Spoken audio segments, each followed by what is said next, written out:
races across Missouri. Oh my God, I'm scared to death.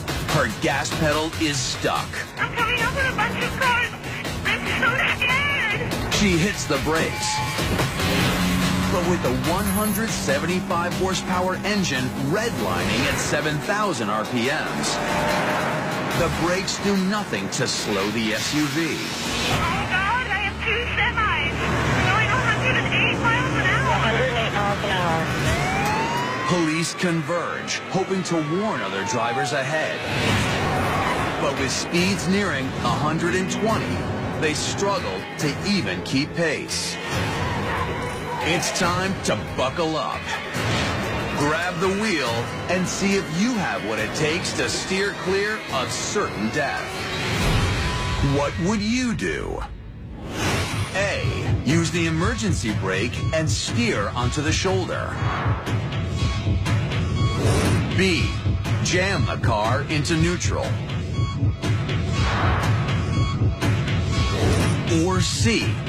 Turn off the engine.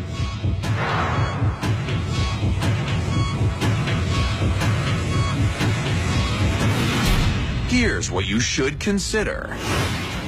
Your gas is stuck.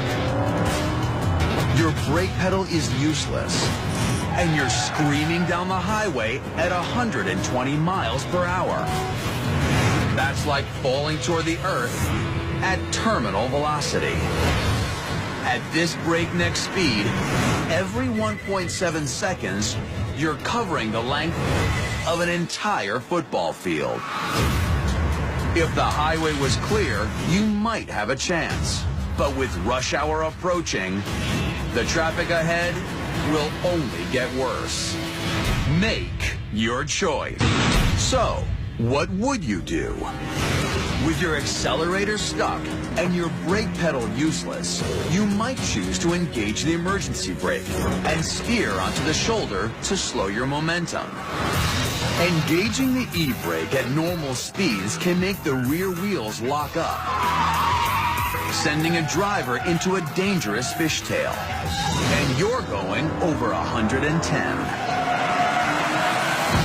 Even if you manage to maintain control, trying to use the rough terrain of the shoulder will only make a bad problem worse. The driver of this SUV has no choice but to veer onto the median to avoid traffic. I'm coming up on a bunch of cars. I'm so scared. She's lucky, very lucky, because loose gravel and uneven surfaces frequently cause drivers to lose control and fly into a death roll. So if you chose to use the emergency brake and steer onto the shoulder, you've made a deadly mistake.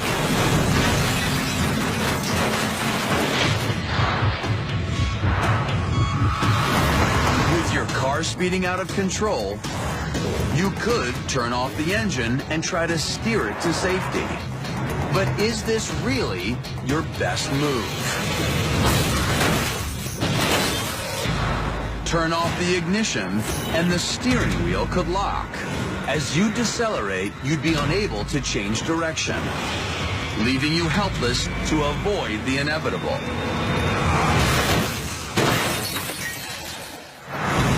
If you chose to turn off your engine, you'd be locking in your fate.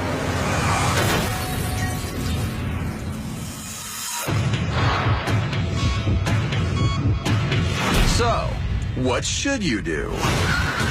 If you want to survive this terrifying death ride, the best thing to do is jam the car into neutral. By disengaging the transmission, you disconnect the gears that join the motor to the axles. Even though your engine will continue to race out of control, by putting the car in neutral, you've cut off its ability to accelerate your vehicle forward. Apply firm, steady pressure to the brakes. With the engine no longer powering the drive shaft, the vehicle's brake system can now slow the SUV, allowing you to bring this deadly ordeal to an end. Jam the car into neutral. That's what you do if you don't want to die.